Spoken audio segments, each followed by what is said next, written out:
This is We Are What We Overcome. What you're about to hear are the ramblings and reflections of three ordinary people, drawing on their own personal and occasionally professional experiences. These conversations are unprepared, subjective, and should not be taken as medical advice or instruction. Anyone seeking help should always carry out their own research, or better yet, speak to a professional about their circumstances. Ooh, that's exciting, isn't it? Recording is in Is that progress. you or was that the MI5 or something? Because we were talking That was about MI5 listening to us. They're coming for you. Cool. We Are What We Overcome on this occasion features musician Matt McGuinness, improviser Nick Tyler, and psychotherapist Wes Evans. Sit back, enjoy, and remember, it's good to talk.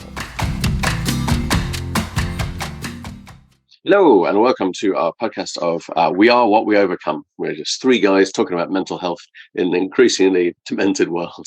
I'm Nick, this is Matt, and that is Wes. And today we're going to talk about mental health in the world around us. But first, before we do that, we like to check in and see how we're doing, make sure that we are all okay and in a decent place to actually have a conversation about mental health. How are you, Matt? Yeah, good. It feels like we're getting the band back together, doesn't it? Because I know it's only missed out this by a week, and then obviously Edinburgh, but it feels like it's getting the band back together with the greatest hits and some stuff off the new album, that kind of thing. So yeah, I'm feeling quite good.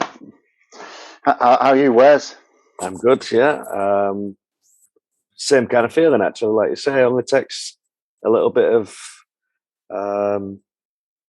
irregularity to make it feel novel and new again when we get back together. So yeah, feeling not too bad at all. Yeah, nice to see you. That's excellent. Oh. Well, I'm all right as well, which is nice. We're all three of us all three of us are in a good place, so that's very good. Although that in itself reminds me that how useful and pleasant it is just to be in a space where you can chat together, a little bit freed from the outside world, and just where you can just have a nice conversation. Human interaction is often good and quite positive for our mental health. I thought today we could talk about an article that I stumbled across in The Guardian, which has an awesome clickbait title that is really misleading.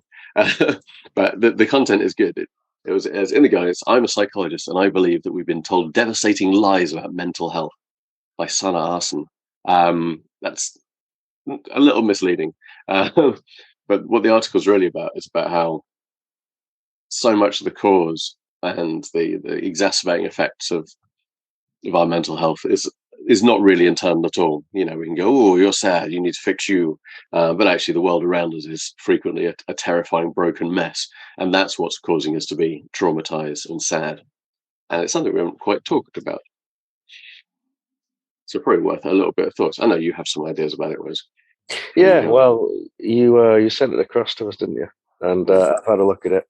Even just in your intro, actually, just talk about this podcast, talk about mental health and increasingly whatever the term was that you used, but you were referring to the world and just then, nice to have a little check-in and just step out of the madness for a moment. We make comments like this all the time, so there really is something to be said about the impact of the world as it is at the moment and everything that's going on.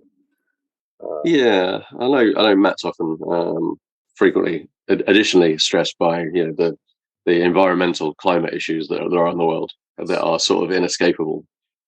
Although I guess we often manage to hive ourselves off away from these things. Yeah, do you know something the other day that I've always been the one about being open about things and listening to everything that's going on and having an opinion and whatever. And sort of almost down on that idea of, that phrase about people say stick your head in a bucket and ignore it or whatever. I actually think sometimes it's quite a useful tool, isn't it? To ignore it. Everything. I would agree with that, yeah. Especially like during some of the big things that have gone on, in this past year or so. I have said on more than one occasion to people, I'm just trying to keep my circle and my focus small and just not engage with this or that or not really think about that too much. And depending on what it is that you're talking about, it really irks some people, I think. Well, how can you just ignore that? We should be doing this and we should be... And I just think, because I don't have the mental energy to deal with that, or I don't want to get sucked into it and end up feeling hopeless or there's absolutely nothing you really can contribute to it or whatever. So say again, Matt. Because sometimes there's absolutely nothing you can contribute to it, Well, so yeah. why do yourself down? Obviously, some other times it's quite good to get out there and fight the good fight. But yeah, there's a balance. Yeah, well, I mean that can be stressful in itself, isn't it? You know, if there are big societal impacts, like we're about to live through, or continue to live through, a cost of living crisis and an energy crisis, which there may be some kind of partial fix coming in from our government, is still going to cost us long term a great deal, and you can't avoid that. You know, we're already seeing people talking about whether or not they can afford to turn the heating on. I was looking at it's probably going to be cheaper to run a convection heater in one room for 20 minutes than it is to have your heating on for an hour in the whole house. You're like, okay, I guess we're living in one room then this winter. And those are strange things to be thinking about and to have to think about. And obviously, the things that some people have to deal with all the time. And, that I don't have to consider that is a result of my own privileged position. But there's That's stuff sort of like what that. the article talks about, actually. How different members of society are facing ongoing quite individualized kind of pressures and stresses for different reasons, so it talks about marginalized members of different communities and things like that. So it doesn't just talk about world events, it talks about kind of societal structure and things like that, doesn't it? There's probably a whole host of really kind of pertinent angles, actually, that from this. Do you think, from a professional background, people, when they talk to people who've got issues or got concerns or worrying, they talk about things that they can they're probably doing it for themselves as well as for the patient, so that they would look at solutions that they can deal with? Because I get really stressed sometimes about climate change, but if I went to see a therapist, there's not much they can do to ease that pressure on me, other than trying to tell me to not think about it, because there isn't anything they can say. There's no answer. I guess it would be about you managing your response to that thing, wouldn't it? I just wonder whether the therapist's coming from the angle of there isn't actually anything they can do. So what they do, which is what we sort of briefed on before, was look for conventional things like drugs or other therapy or whatever else, because there's nothing they can do about the root causes. Yeah, well, the article talks about that, and what it suggests towards the end. Me and Nick were talking about it just a few minutes before we started recording this. That we could all learn something from something called liberation psychology, which I thought was an interesting term. So I'm going to look more into that. But ultimately, it talks about social action, doesn't it, Nick? It says that we, instead of getting pulled into this idea that there's something individually wrong with people and tending to the flower and not the environment kind of thing, it's saying that a part of the answer for the mental health crisis is that, yes, people need support and this and that and the other, and all those things help to a point. But really, what it's about is addressing these big structural issues, and that's where social action comes into play. But I suppose that's what you were just saying a minute ago, isn't it? About getting out and protesting versus not. Yeah. About that. That's even harder. Because if you can't affect social change, then all you're left with is, well, here's a course of drugs and CBT that effectively train you not to think about the thing that is stressing you out. And part of the point of the article is that all of our interventions, all the traditional interventions, are separating you out from the thing that's causing you pain without actually changing the thing that causes you pain. It's almost a tacit acknowledgement that the world is broken and that we can't fix it. Therefore, the only solution is to hide away from it in some sort of chemical haze or in a little nest somewhere, which I have a great deal of sympathy with, because that's my ideal solution to most problems: hide away in a little nest of duvets with some cats. But it doesn't fix anything. And I wonder if the problem with that is not so much that we as individuals can't fix anything, but there's no government level empathy to fix the problems. We've seen that repeatedly with homelessness, for example. We're like, oh yeah, we'll totally do a lot about that. Cool, people still freeze on the streets. It's still. How many times do you think they've ever sat around that table in number 10 or wherever else and come up with something that they're going to do, and someone's gone, can we just have a quick chat about how this will affect the mental health of the nation? Do you think that's ever happened? maybe as a joke. I can. That's a good one. Do you know what he said? I always thought there was a socialist in the room. Yeah, exactly. That's great, but can you just fill up the suitcase with champagne from Tesco again, and then just move straight on? I don't know. It's scary, but yeah, we talked about there being a lack of empathy, but yeah, we're quite good at we're quite good at one-on-one empathy, but we're I not think good at Jacob empathy with Rees-Mogg other. does that every April Fool. He says it. He waits a second. He goes, "Got you again." Oh, it's like suggesting he's not leveling us up. That's very distressing. But we're good at empathy on a one-to-one level. Empathy is easy when you can see a person. Empathy is much harder when you can't see the entire class of people or group of people that you're dealing with. That's why we've got our insane refugee strategy. Let's just send them to a different country entirely. There's no empathy or thought there. There's nothing in that fixes the root cause of the problem. And it seems to be endemic. I've just been writing a song about her. Is it Bravebury, her name? I can't. Swallow Braverman. Yeah, Swallow Braverman. And I was thinking about empathy a lot with her, and it's really maybe there's a song that's going to be called "Does It Ever Cross Your Mind?" It's really, and I just find it weird how I can almost understand how people are completely removed from a situation and can't have that empathy. But when it's just one generation away, when it was a dad who actually escaped, I can't remember where he came from, Mauritius or somewhere, and he got into the country, and a couple of months later, Enoch Powell did his Rivers of Blood speech, and which is pretty much where her politics is coming from. And I just that's what I find really weird. It's just there. It's that bloke standing there as your dad. I just that kind of lack of empathy or understanding, I just find really, really weird. I wonder if that speaks to exactly what we're talking about in the article. The world is big and hard to process. I can chunk this down where I've got a problem that I need to solve without considering the people that it affects. I can solve one part of the issue but not get to the root of it. I don't wish to defend that policy in any way, but I can see we'll do the thing that we can do, and that will mean that I've done a thing in my head that is important and useful, and that saves me from worrying about a whole bunch of other things.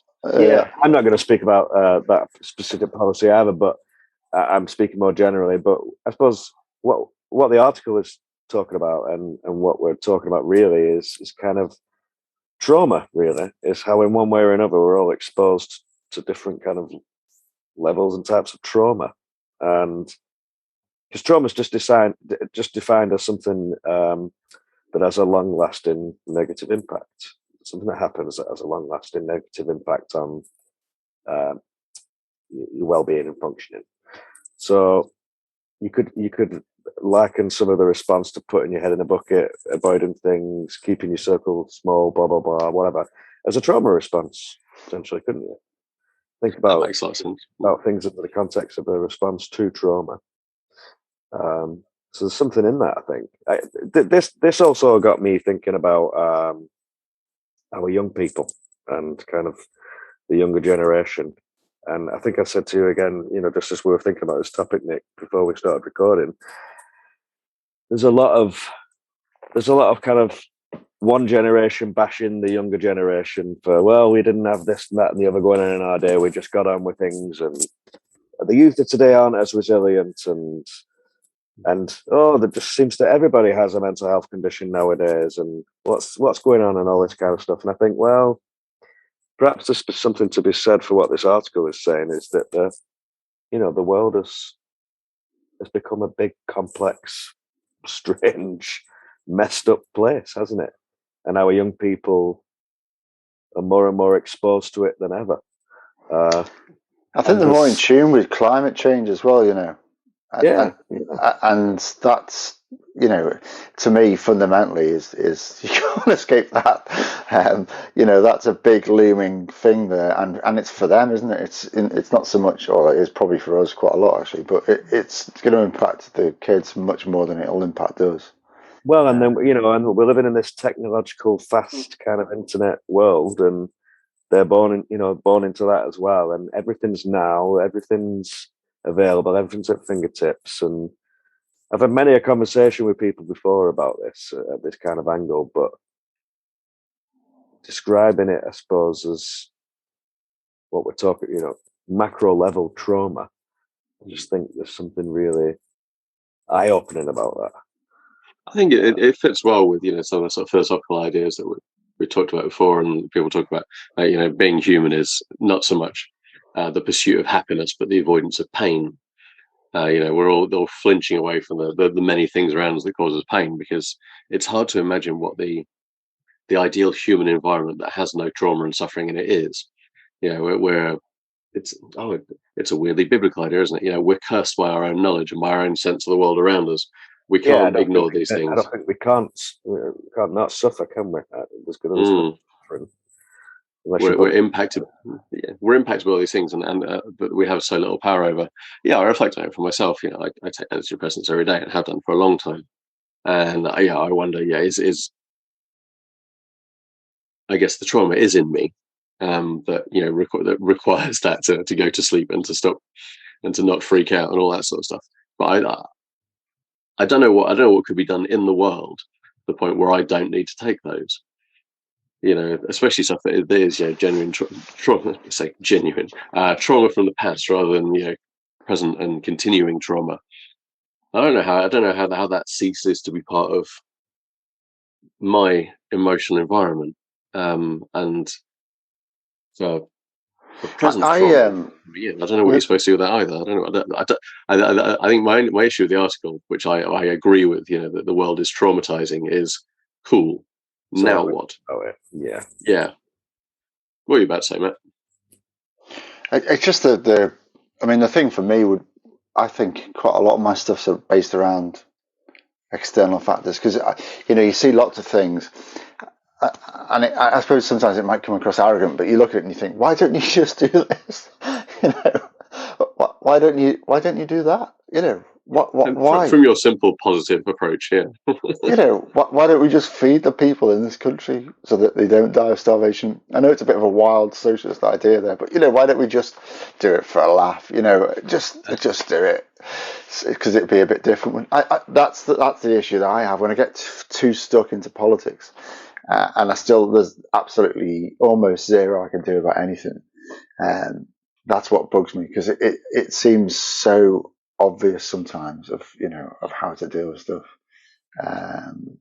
but which awfully seems to guide you into a kind of therapeutic apathy, which is a good human response. It's like, I can't deal with this. Cool, I'm not going to think about it. That's great until everyone's doing it. At that point, there definitely will never be any change. Those two, I guess, hold of the time. We need to do a thing, and yet we can't do a thing. I don't know where you get out from that. Well, that's just what I was talking about earlier, of kind of like understanding things as a trauma response, or even as just kind of a stress response. It's like, well, there's only so many kind of directions you're going to go with this. It's even if you simplify it, the fight and flight stuff, or freeze, like you say, it's completely understandable that a lot of people just check out of stuff like this because there's a feeling of powerlessness. On the flip side, some people are enraged by it and devote, lives to the fight of it and all of that. It's like kind of fight or flight stuff, isn't it? Really. And we have a million fights, of course. It's not necessarily a fight against climate or against government or anything like that. A fight against the people you live with, your own internal fears and horrors.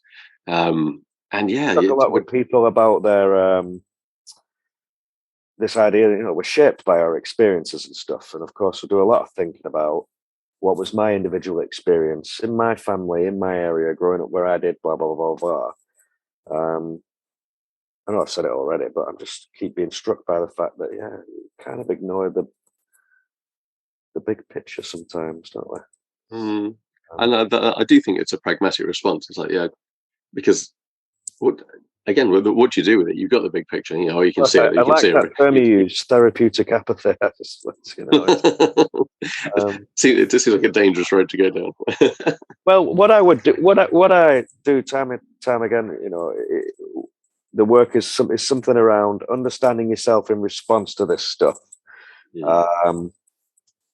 And I suppose expressing some stuff that needs to be expressed, putting some stuff down that needs to be put down, making sense of certain things,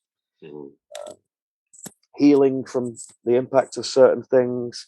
That's what one could do in response to like individual past trauma and all of that. So I'm just thinking, is there a version of that for the world stuff? You know, I don't know. Maybe it is. Maybe it is what you mentioned. A lot of therapy and a lot of counselling is acknowledging stuff that's happened or articulating it for the first time. Yeah, I've spent a couple of weeks absolutely enraged about a range of things, and I've had the opportunity of like to express why I'm enraged about them, and immediately felt somewhat better. I'm sure those rages will build up again, but having the opportunity to acknowledge them and have someone else go, "Yeah, that must be quite annoying," is beneficial. It doesn't fix it, and I don't know if it's just a like an interim solution. I don't know how many times you can go, "Oh yeah, the world is broken, but I can't do anything about it," and then move on. I don't know if that has decreasing. Well, you can do fix some bits of it, can't you? You know, you can't fix the massive, but you can.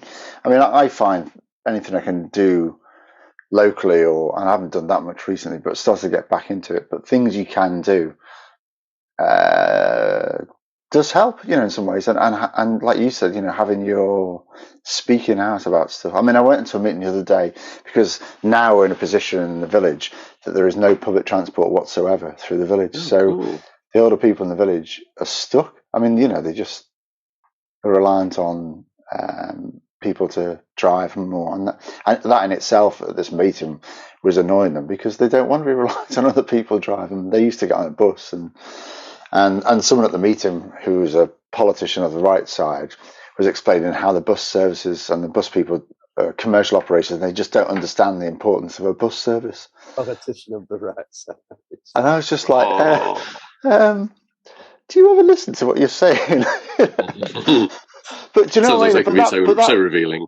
but that's important, and I think those people in that room, it was important for them to have their say and say, you know, this is ridiculous.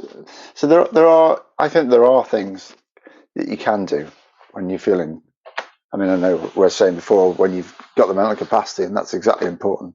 But it does make you feel better even to do the really small things that don't have a massive impact. That makes sense. And yes, and I guess if that weren't true, then there would be no point ever doing anything. I'm definitely on the side of screaming and acknowledging as being somewhat beneficial. So I don't know. I'm vexed that it doesn't appear to be a fixable thing. I think we're back to mental health not being like a broken leg, where you can heal that and it's sorted, or at least to some approximation. There remains something peculiar about our internal emotional states that is not just fragile is the wrong word, delicate, I guess. That is easily thrown out of balance and does things, and it remains an unknown country that we just live in, and we don't know why, we don't know how we got here, but sometimes there's weird weather. It's weird as well, isn't it? Saying that there's a fix to it, as though that you would want that fix. Do you know what I mean? I don't mean that you wouldn't want to be much better than you feel currently, but the idea that there's a nirvana state where you don't feel that way about sometimes, and I don't know. It's dangerous territory, isn't it? Because, you know, people are in really bad places, a lot worse than I am. But for my own self, it almost feels like it's part of me, you know. I don't want the extreme bits, but I don't want to be fixed to that extent, you know.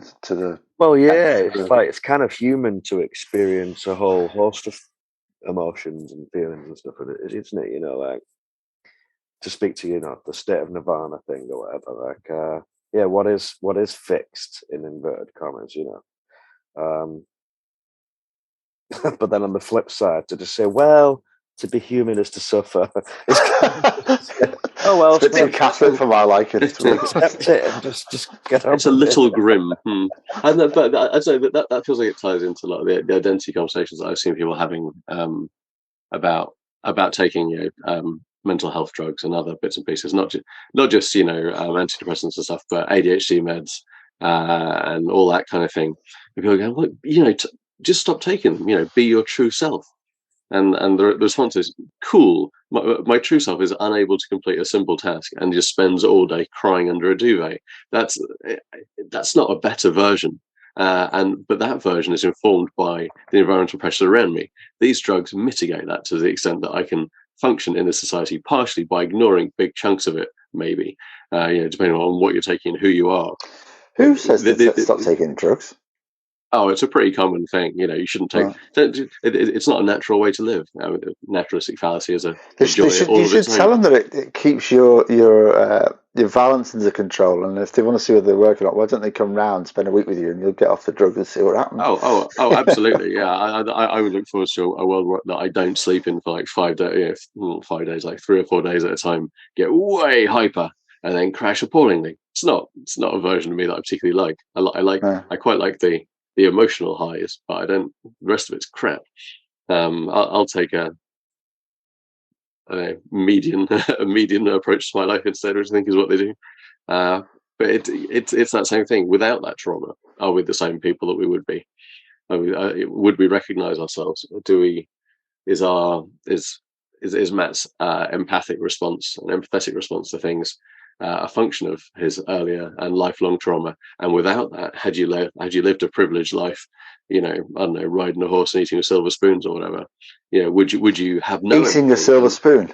That's correct. Yes, that's how it works. I think. Stop yourself from being attacked by a vampire or something. I mean, it's just completely. That's a good idea. But but those people, you're concerned about having no empathy and not taking into account these things are also products of their environment and how they've been brought up and their own traumas. Those environmental pressures affect us all differently, don't they? Yeah. So even though we look at them and go, they're nuts, they're equally nuts as we are, just in a different direction. And they're also a product of their environment. The other environment's weird.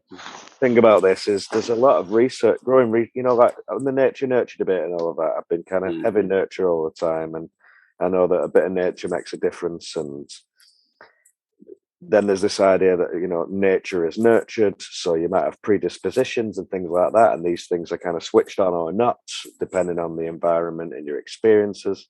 But then there's the stuff around that trauma can start to be passed down through generations and kind of become nature and stuff like that. I mean, it's mind-blowing stuff, really, isn't it? So if we're talking about like this idea of flowering the environment, aren't we? But like you wouldn't kind of try and fix the flower, you'd address the environment, wouldn't you? But it's like there's only so much we can do about the environment. So like how long before kind of flowers start growing kind of without petals and kind of you're right, in a different way or whatever, so there's which works, isn't it? You need to do both at the same time. To extend your metaphor further, it might be that there's not enough nutrients in your flower bed, so the flowers are suffering. But the ways to do that is not to look after the flowers; it's to rip the whole thing out and replace it with different flowers, which is kind of grim. Yeah. This environment is broken. No one should live in it. Now we move on. But you're right about generational trauma. God, it is very biblical, isn't it? Sins of the father and all that kind of jazz. Yeah. Maybe that's a topic actually. So. But once you've got particularly a marginalised group that's been traumatised by generation of violence and oppression, how does the next generation get out of it? It takes what we talked about before as radical empathy to escape from that situation. And go, yeah, all this has been really awful, but continuing it doesn't fix anything. I've got to take a stand and break out of it. And some people have managed that. It's an awesome feat, and we're all subject to that in greater or lesser ways. How we escape any of these things. Gigantic button appears in the middle of screen. Helpful.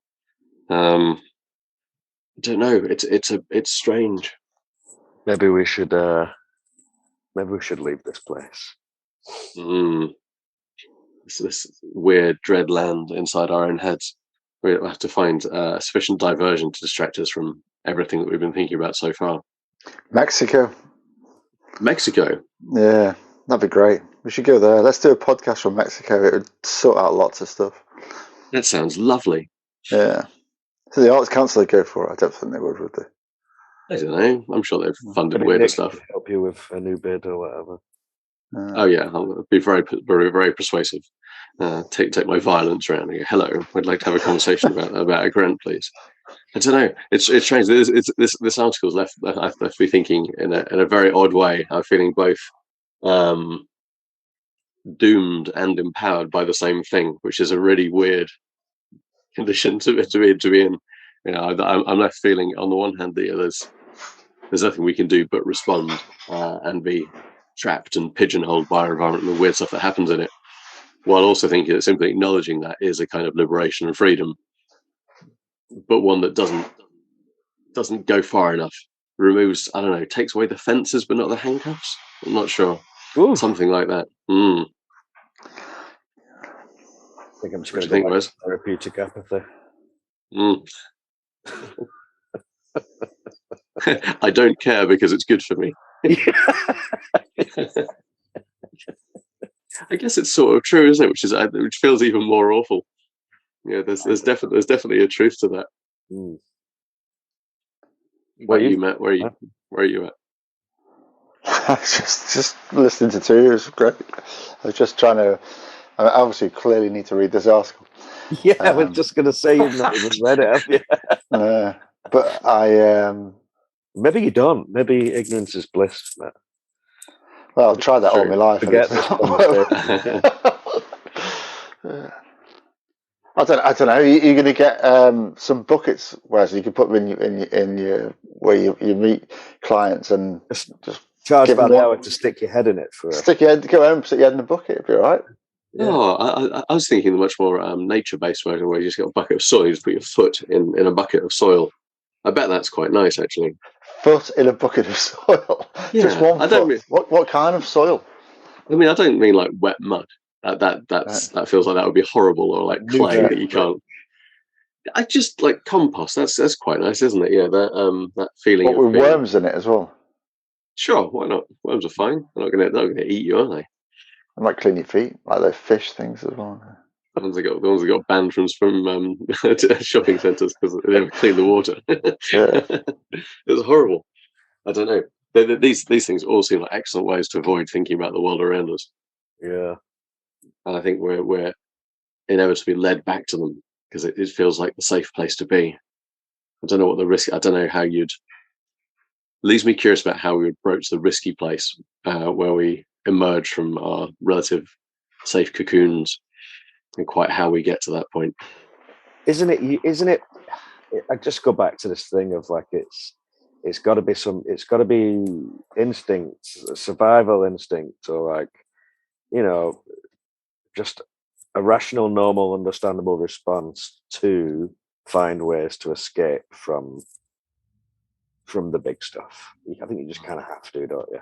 I've heard everything from, people in horrific situations having moments of laughter and everything else to,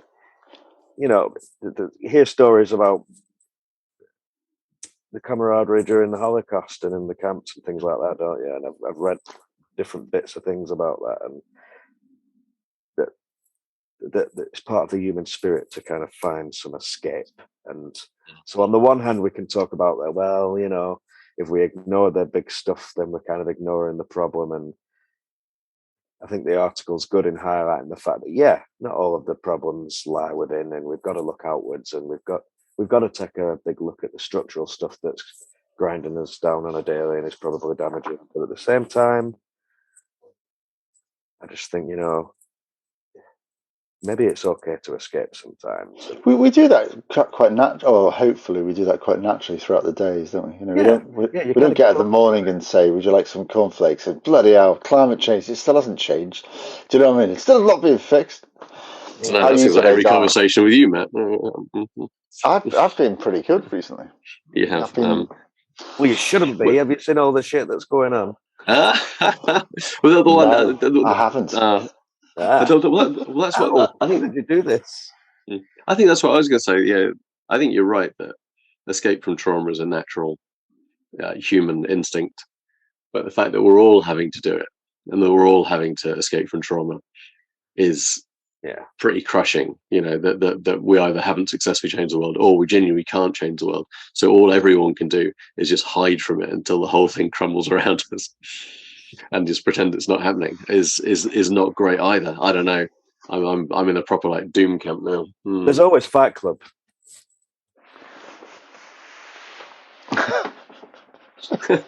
That's the end of that conversation. We're not supposed to talk about that, right? Sorry.